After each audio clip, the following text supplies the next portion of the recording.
tous, bienvenue dans Vox News, votre rendez-vous quotidien de l'actualité. Je suis Fanny Wegscheider. À la une de l'information de ce mercredi 10 mai 2017. Au Niger, une manifestation a été dispersée à Niamey par les forces de l'ordre. Les manifestants tentaient de dénoncer la mauvaise gestion du pays. Le Fonds monétaire international a publié son rapport sur les perspectives 2017 de la croissance en Afrique subsaharienne. Des améliorations par rapport à 2016, mais qui restent fragiles. Et enfin, 2 présidents ont commémoré ce 10 mai l'abolition de l'esclavage en France. La journée est issue d'une loi de 2001 de Christiane Taubira. Bonsoir à tous. Au Niger, une manifestation de la société civile à Niamey a été dispersée dans la matinée par les forces de l'ordre qui ont fait usage de gaz lacrymogène. Les manifestants ont voulu braver l'interdiction de marcher sur la place de la Concertation pour tenir un meeting. Ils entendaient ainsi dénoncer la mauvaise gestion du pays par le régime du président Mahamadou Issoufou. Les détails avec notre correspondant Ousmanilo Mahamadou. Ils sont plusieurs dizaines de personnes à répondre ce mercredi à l'appel à manifester des organisations syndicales et de la société civile nigérienne. Une manifestation pour dénoncer, je cite, l'abandon de l'école publique par l'État. En témoignent les multiples grèves des enseignants qui paralysent le secteur éducatif. Les manifestants entendaient ainsi dénoncer la malgouvernance caractérisée par les détournements des deniers publics, la corruption et une justice à double vitesse. Les manifestants se sont retrouvés très tôt, aux environs de 8 heures à la place Toumo, pour une marche qui devait les conduire à la place de la Concertation, sise devant le Parlement nigérien, lieu du meeting.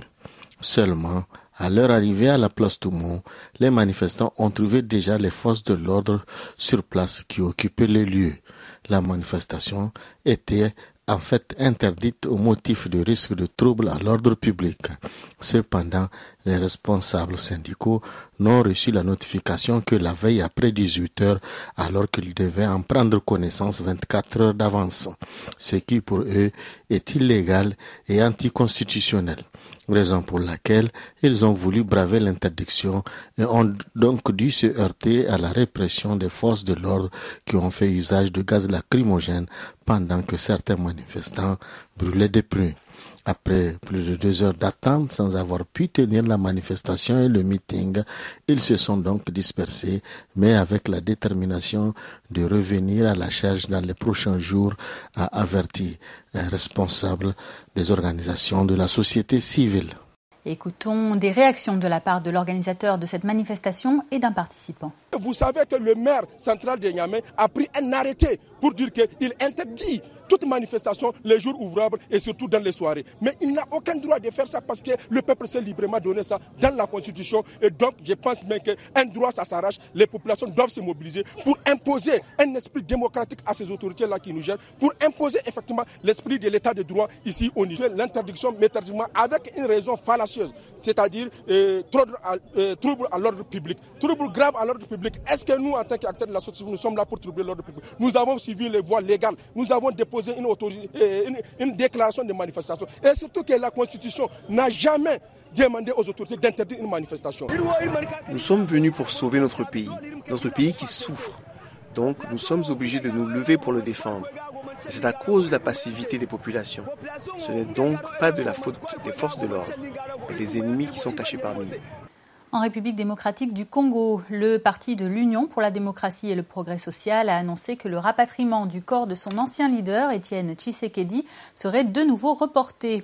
Aucune date n'a pour le moment été communiquée, mais le retour de la dépouille de l'opposant historique, initialement prévu le 12 mai, doit permettre à l'UDPS de discuter de nouveau avec le pouvoir des modalités de ce rapatriement. Avant l'annonce du report, les autorités congolaises avaient en effet déclaré qu'il était impossible d'inhumer Étienne Tshisekedi au siège de l'UDPS comme elle le souhaitait. Le porte-parole de la majorité au pouvoir, Alain Atundu, avait rappelé l'interdiction dans le pays d'enterrer quelqu'un dans une zone d'habitation, et ce pour des raisons sanitaires. Et toujours en République démocratique du Congo, nous vous l'annoncions hier, un nouveau gouvernement vient d'être formé. À peine annoncé, le nouveau cabinet est déjà critiqué par des poids lourds de l'opposition. Comme le précédent gouvernement, ce dernier cabinet conserverait le même problème de légitimité. Il a lui aussi été nommé en dehors de l'accord de cogestion conclu entre le pouvoir et l'opposition le 31 décembre dernier. Près d'un mois après la nomination du Premier ministre Bruno Tshibala, le gouvernement présenté mardi est légèrement réduit par rapport à celui de décembre. Sa composition reste identique, en tout cas pour les principaux portefeuilles, comme l'intérieur, la justice, les affaires étrangères, la défense ou encore les mines et pétroles. Des ministères dirigés par des proches du président Joseph Kabila. Le porte-parole du gouvernement ne change pas non plus, il s'agit toujours du ministre de la Communication, toujours en place. Les changements interviennent, eux, avec la nomination de frondeurs de l'opposition au sein du cabinet. Jean-Pierre Lisanga Bonganga, de la coalition des alliés d'Étienne Tshisekedi, est en charge des relations avec le Parlement. Le portefeuille des postes et télécommunications a été attribué à l'opposant Emery Okunji, celui des affaires foncières à Loumeya Dou Malégui, et Freddy Kita, un ancien proche de l'opposant Eugène Diomi Ngongala, a lui été nommé vice-ministre à la coopération. Et toujours en Afrique centrale, la fin du dialogue politique gabonais, initialement prévu ce mercredi, est reportée de 15 jours. Ses organisateurs ont justifié ce nouveau délai du 25 mai par, je cite, la recherche d'un consensus sur des questions essentielles comme la réforme des institutions et le redécoupage électoral. Le dialogue politique national est censé sortir le Gabon de sa crise post-électorale. Le 27 août dernier, Ali Bongo Ondimba a été réélu président, mais son rival, Jean Ping, revendique toujours sa propre victoire. Direction l'Afrique de l'Ouest à présent. Un sommet contre l'apatridie s'est ouvert mardi dans la capitale gambienne, Banjul. Les ministres des 15 pays membres de la communauté économique des États de l'Afrique de l'Ouest se sont réunis aux côtés du Haut Commissariat aux réfugiés, également en charge de l'apatridie. Alors, être apatride, c'est ne pas avoir de nationalité. Certaines personnes naissent apatrides, par exemple à cause de législations restrictives en matière de transmission de nationalité. D'autres le deviennent malgré elles, par exemple parce qu'elles n'ont plus de papier d'identité suite à des conflits ou à des déplacements. Lors de la conférence de Banjul mardi, la CEDEAO est parvenue à son objectif, fixé à Abidjan en février 2015, adopter une déclaration qui mette fin à l'apatridie d'ici 2024, un drame en Afrique de l'Ouest selon ces termes. Des mesures concrètes ont donc été fixées pour pallier les insuffisances des lois sur les nationalités ou les défaillances en matière de preuve de la nationalité.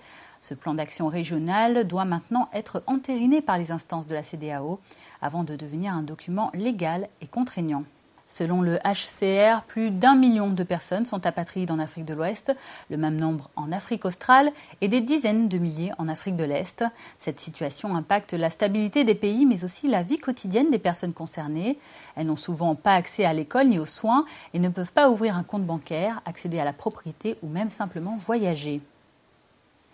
Et la CEDEAO également concernée par un récent rapprochement avec la Mauritanie.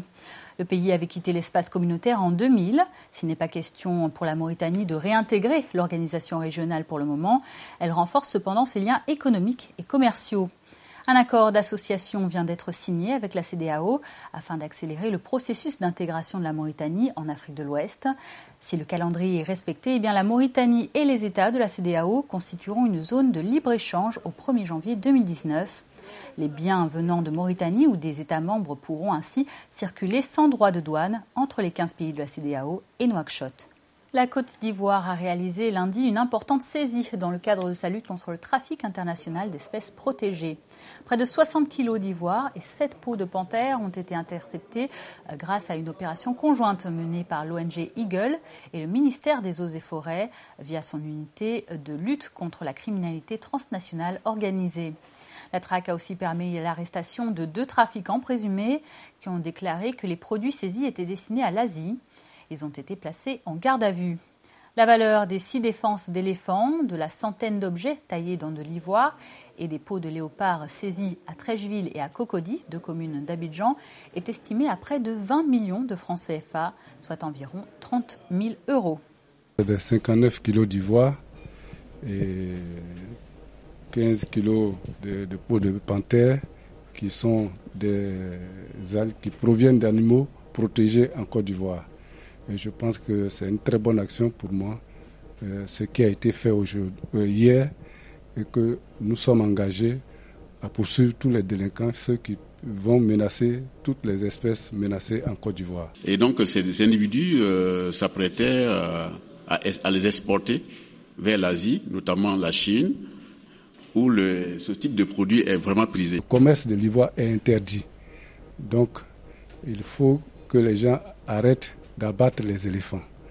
Les panthères sont protégées. Donc il faut que les gens arrêtent d'abattre ces animaux-là. Et nous sommes engagés aux côtés du ministre pour que cette lutte-là, que nous puissions la gagner. Et surtout l'éléphant, qui est notre emblème national, il faut que, on ne peut pas dire une Côte d'Ivoire où il n'y a pas d'éléphant, ça n'aura plus de sens. Donc notre devoir, c'est de préserver cette espèce autant que possible, autant que la Côte d'Ivoire vivra, que cette espèce d'animal puisse représenter la Côte d'Ivoire.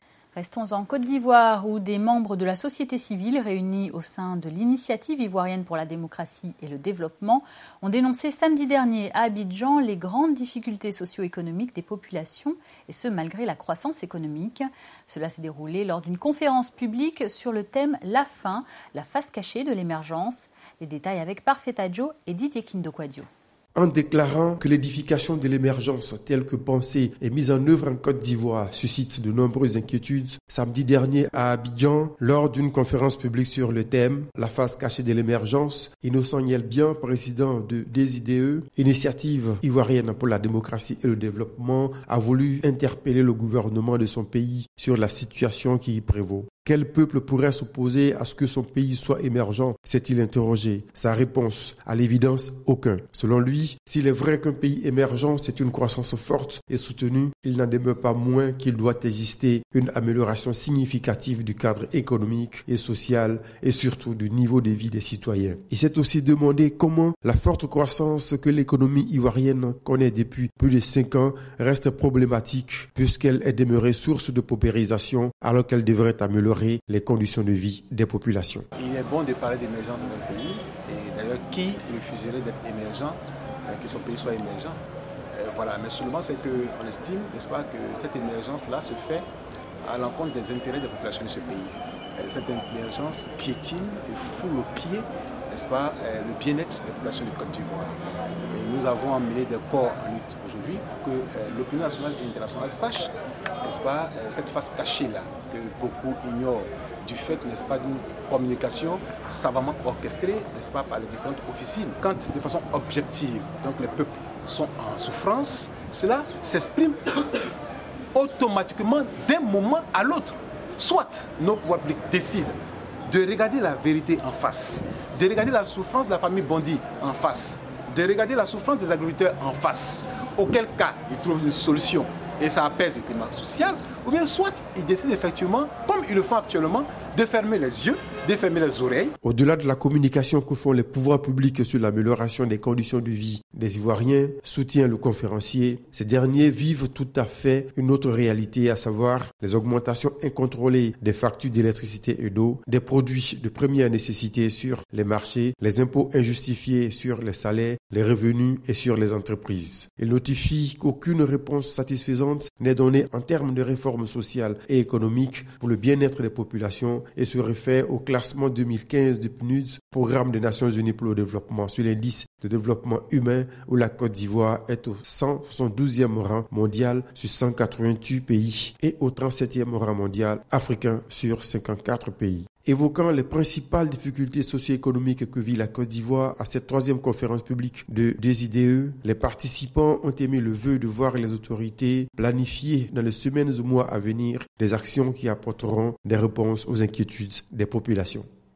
Le Fonds monétaire international a rendu public mardi son rapport semestriel sur les perspectives pour 2017 de la croissance en Afrique subsaharienne.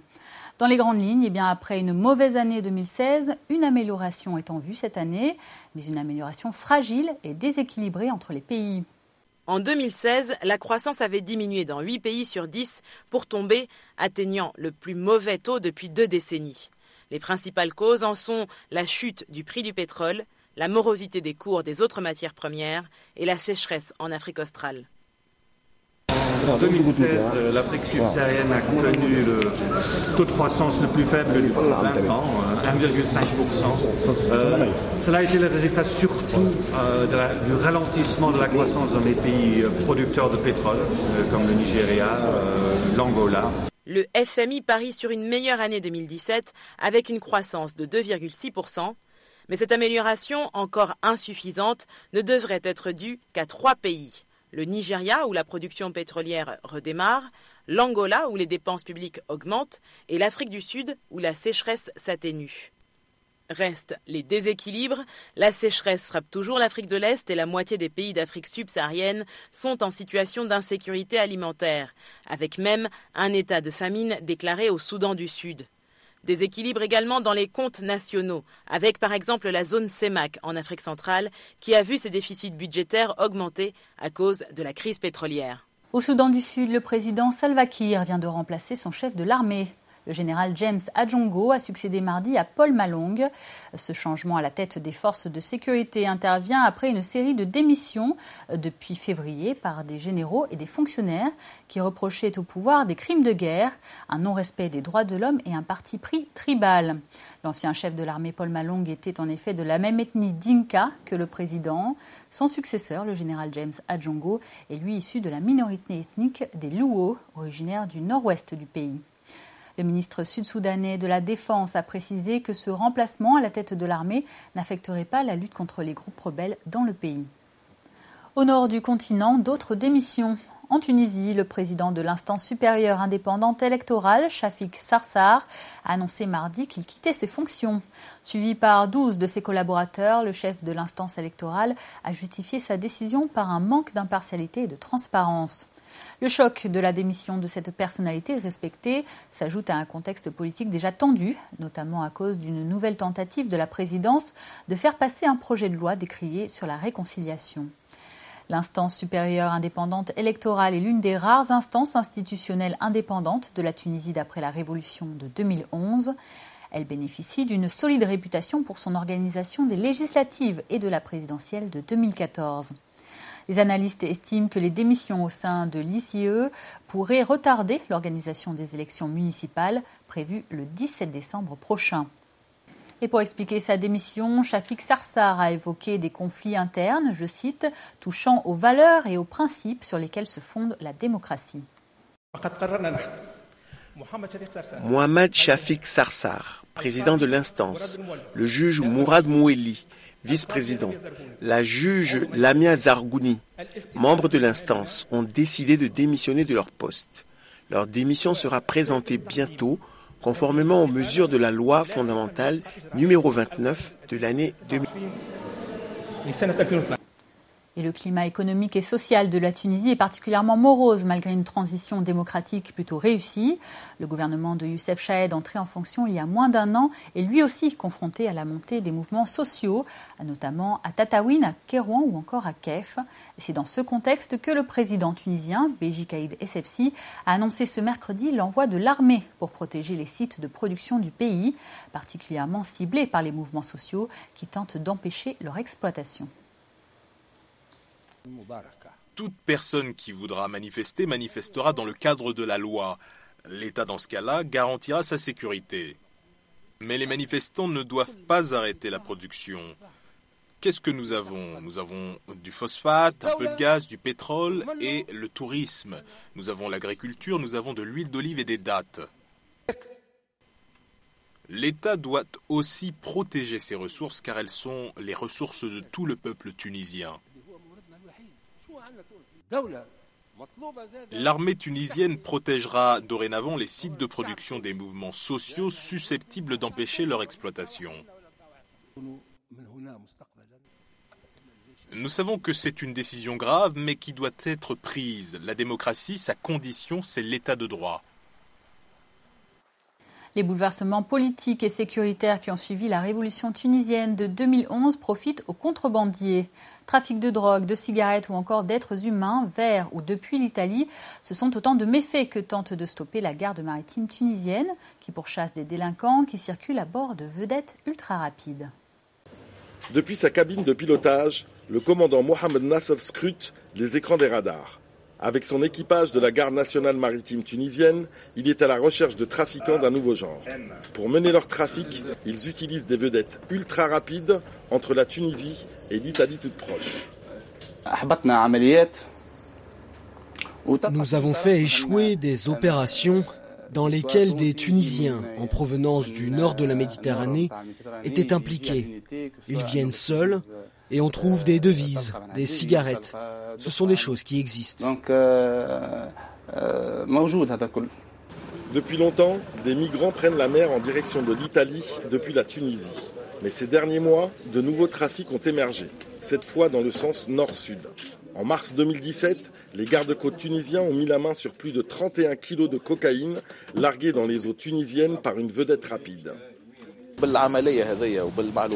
Avec cette opération et avec nos investigations sur ce nouveau phénomène qui a commencé à émerger surtout depuis l'année écoulée, nous prévoyons d'autres opérations puisqu'il y a des quantités aussi importantes.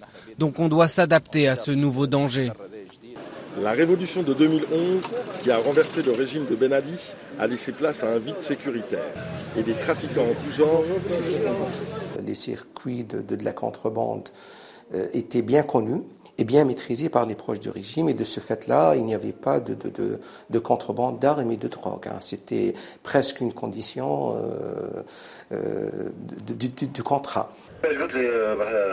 D'après les gardes-côtes, des réseaux internationaux ont pu installer des antennes en Tunisie, profitant des bouleversements politiques. Un défi de plus pour ce pays toujours en pleine transition depuis le printemps arabe. Si les trafics d'êtres humains semblent se généraliser vers l'Europe par des passeurs tunisiens ou bien souvent libyens, de nombreux migrants tentent aussi de traverser la Méditerranée par leurs propres moyens. Mardi, tôt dans la matinée, près de 300 migrants ont tenté de forcer la barrière de l'enclave de Melilla, à la frontière entre le Maroc et l'Espagne. Une centaine d'entre eux sont parvenus à entrer sur le sol espagnol, venant à bout de 2 barrières hautes de 6 mètres et surmontées par des barbelés et des lames tranchantes. Le passage en force a fait des blessés, 3 policiers et de nombreux migrants pris en charge par la Croix-Rouge espagnole. Aucun cas grave n'a cependant été recensé. Melilla est l'une des 2 frontières terrestres entre l'Union européenne et l'Afrique, avec celle de Ceuta, également entre le Maroc et l'Espagne. À l'international, ce 10 mai a marqué la journée du souvenir de l'esclavage en France. Cette commémoration des mémoires de la traite, de l'esclavage et de leurs abolitions est célébrée depuis 2006 et est issue de la loi instaurée en 2001 par Christiane Taubira pour la reconnaissance de la traite et de l'esclavage en tant que crime contre l'humanité. Cette année, le président sortant François Hollande était aux côtés de son successeur Emmanuel Macron pour une cérémonie dans les jardins du Luxembourg à Paris. Au cours de ce dernier discours de son quinquennat, François Hollande a évoqué la responsabilité de la France dans l'esclavage et le temps nécessaire à la reconnaissance de la traite. Il a notamment rappelé son voyage en Haïti, une ancienne colonie française devenue indépendante après une révolte des esclaves. Le président sortant a également affirmé que cette journée de commémoration prenait un caractère symbolique après une élection présidentielle où, je cite, « les Français ont marqué leur adhésion à des valeurs fondamentales, à des principes qui unissent tous les citoyens, qui s'appellent tolérance, respect, démocratie et ouverture ». Il y a toujours des forces plus ou moins obscures qui essayent de tirer la France là où elle ne veut pas aller, mais où elle est parfois apeurée et cherche un autre destin que celui que la République lui a fixé. Alors, c'est cette France, c'est cette grande France que vous devez continuer à réconcilier, à rassembler, à réunir pour qu'elle soit toujours sur la bonne direction. C'est la journée de la mémoire de l'esclavage, des traites et des abolitions. Mais c'est surtout le projet de la République. Et c'est toujours, et ce sera toujours, le message de la France. Il vous revient maintenant, Monsieur le Président, cher Emmanuel, de porter ce message, de le porter ici en France, de le porter en Europe et partout dans le monde. Vive la République et vive la France. Retour en Afrique pour terminer ce journal. Des ossements de l'espèce Homo naledi ont été découverts en Afrique du Sud en septembre 2015. À l'époque, l'espèce était encore inconnue et les scientifiques considéraient la mise au jour de ces 15 corps comme étant une percée majeure dans la recherche sur l'évolution. Eh bien, 2 nouvelles trouvailles viennent d'être faites et apportent un éclairage nouveau sur Homo naledi. Ces hominidés primitifs auraient peut-être cohabité dans le sud de l'Afrique avec les premiers hommes modernes. C'est la première fois qu'une telle hypothèse est avancée. Les nouveaux fossiles d'Homo naledi démontreraient qu'il a vécu en Afrique australe il y a 200 000 à 300 000 ans, en même temps donc que les premiers Homo sapiens, un scénario qui pose de nouvelles questions sur l'évolution de l'espèce humaine. Nous avons découvert une deuxième cave au sein du site nommé Rising Star, qui contient encore plus d'os d'Homo naledi, la même espèce que nous avons découvert en 2015.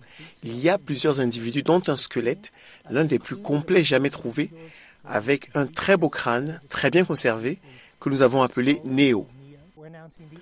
Nous annonçons aujourd'hui l'âge des fossiles trouvés dans la cave de Dinaledi, les fossiles que nous avons révélés en 2015. Et ils sont incroyablement jeunes. L'anatomie de Homo naledi indique qu'il devrait dater d'il y a plusieurs millions d'années, peut-être 2,5 millions d'années ou plus. Et pourtant, ces individus ne sont morts qu'il y a 230 000 à 330 000 ans. Homo naledi avait la taille d'un petit être humain, disons d'un chasseur-cueilleur de petite taille d'aujourd'hui. Mais son cerveau faisait un tiers de la taille du cerveau d'un être humain. Ses pieds et ses jambes étaient très similaires aux nôtres, mais en plus maigres, donc très fins, plus petits que la taille humaine moyenne et avec un cerveau tout petit. Ils avaient des mains avec des doigts crochus, parfaits pour escalader, mais des poignets qui ressemblent aux nôtres, donc apparemment plus adaptés à la fabrication d'outils en pierre. Avec tous les nombreux ossements hominidés qui se trouvent encore dans les caves de Dinaledi, nous avons aujourd'hui à disposition l'échantillon le plus complet d'hominidés de l'histoire de l'évolution, en dehors des néandertaliens et des humains modernes. Notre évolution a eu lieu avec différentes lignées d'hominidés qui ont coexisté les unes avec les autres à travers le temps. Jusqu'à présent, nous n'avions pas envisagé ainsi l'évolution humaine. Nous pensions que l'homme était invincible. Nous pensions qu'au fur et à mesure de l'évolution, nous avions éliminé les espèces en compétition et qu'il n'y avait qu'une histoire où une lignée devenait de plus en plus humaine avec un cerveau plus gros et des comportements plus complexes. C'est la fin de cette édition. Merci à vous de l'avoir suivi. Rendez-vous demain pour un nouveau journal Vox News. Bonne suite de programme sur votre chaîne panafricaine.